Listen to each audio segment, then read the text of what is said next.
In the journey of life, there are times we meet situations that are so discouraging, full of despair, that creates doubt, and often results in death.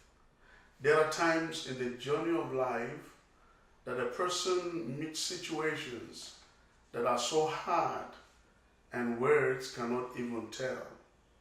One day in the life of Jesus Christ of Nazareth, the Son of the living God, his friend was sick.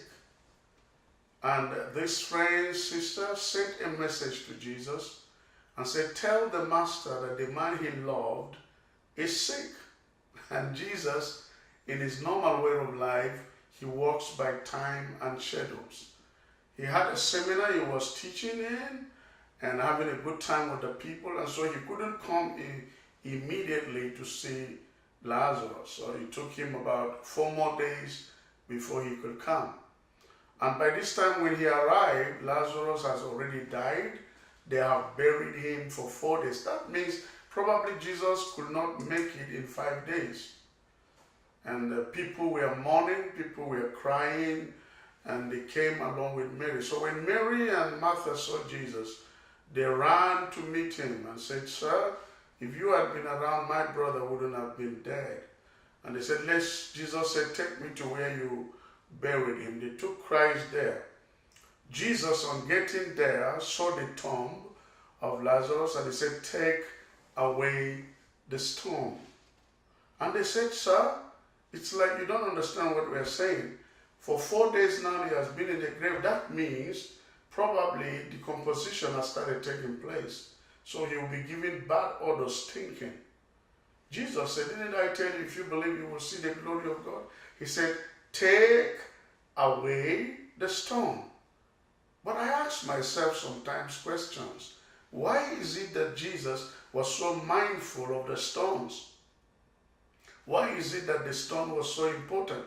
That means if the stone is not rolled away, Lazarus will not come out of the grave. If the stone is not rolled away, your miracle may not emerge. If the stone is not removed out of the way, you will not see the light that is ahead of you. There are so many people that are facing dangerous circumstances of life because there is a stone that is there and needs to be taken away. So I am talking on this subject. That's the third teaching in this series, Take Away the Stone. There are 3 common stones that stop leaders from reaching to their full potentials. There are 3 common stones that must be taken out of the way if you are to see the greatness of God's plan for your life.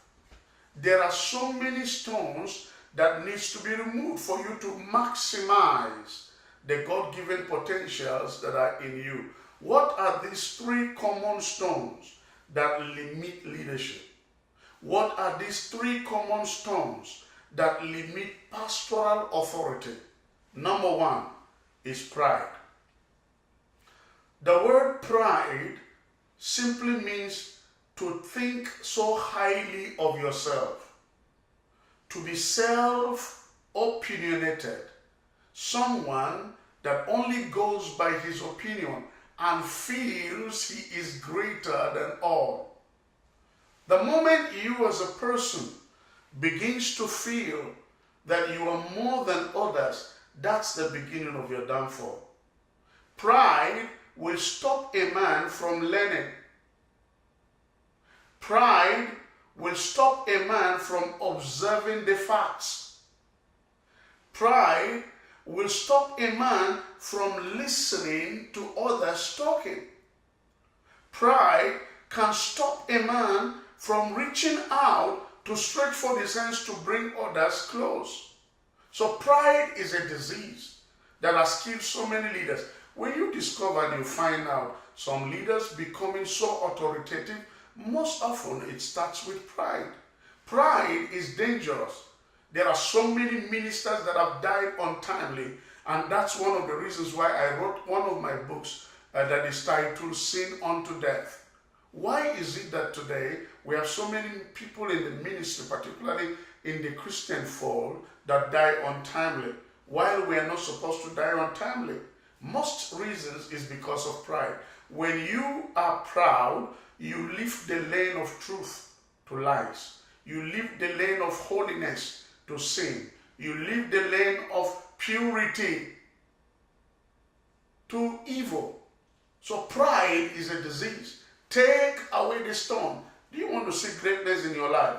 Be humble. Humble people are those that are easily exalted. Take away the stone of pride. Number 2 common stone is pessimism. When somebody is not positive about life, when someone sees doom, when someone sees only the things that are capable of bringing him down, it's never positive. How are things with you? Well, everything is collapsing. That's pessimism.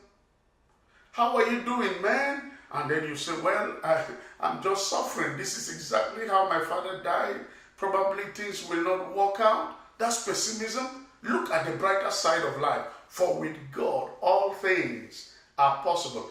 Goliath or no Goliath, he will come down. The giants in the land or not the giants in the land, we serve a living God that will help us to succeed.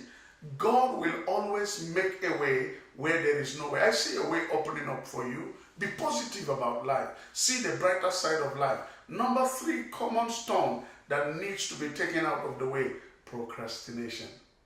To procrastinate simply means to leave undone what you are supposed to do today for another day. Any man that keeps procrastinating will not go far in life. Procrastination is the mother of all downfalls. Whatever that you need to do today, do it now. Because in doing that, you open the door for your greatness. Make sure you take away these stones. Take away the stone of pride. Take away the stone of pessimism. Take away the stone of procrastination.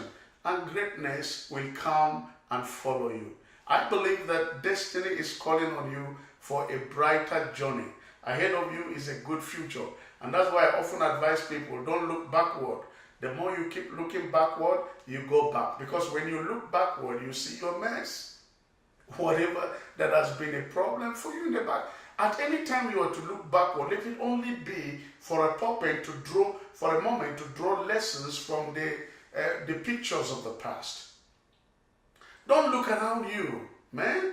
Anytime you look around you, what you will find is distractions. There are so many things around us today that can distract us from the ways of life. Don't look around you. And I say again, don't look down. The more you keep looking down, you go down and possibly even get depressed. And I say, don't look inward. Well, at any time you are to look inward, let it be for a review. But when you are looking inward and that becomes your focus, you see your inadequacies. I know many motivational speakers will tell you, look forward. Well, scripturally, because that's my line of operation, just keep looking forward. Looking forward is good. Looking at the brighter side of life, that's fine. But when you look forward, most times you see uncertainties. There is only one place to look up. David said, I will look up to the hills from where my help comes. My help comes from the Lord of hosts. As you look up, things will brighten up for you. You will succeed. You will excel. You will enjoy the blessings of God. Don't forget, if you have not subscribed, subscribe to this teaching series and you will enjoy the manifold blessings of God. Do your best possible also to write me an email and I will send you one of my books. I've written about 65 books. They are series of teachings and that will unfold to you the secrets of the kingdom. Keep well and be blessed. I love you.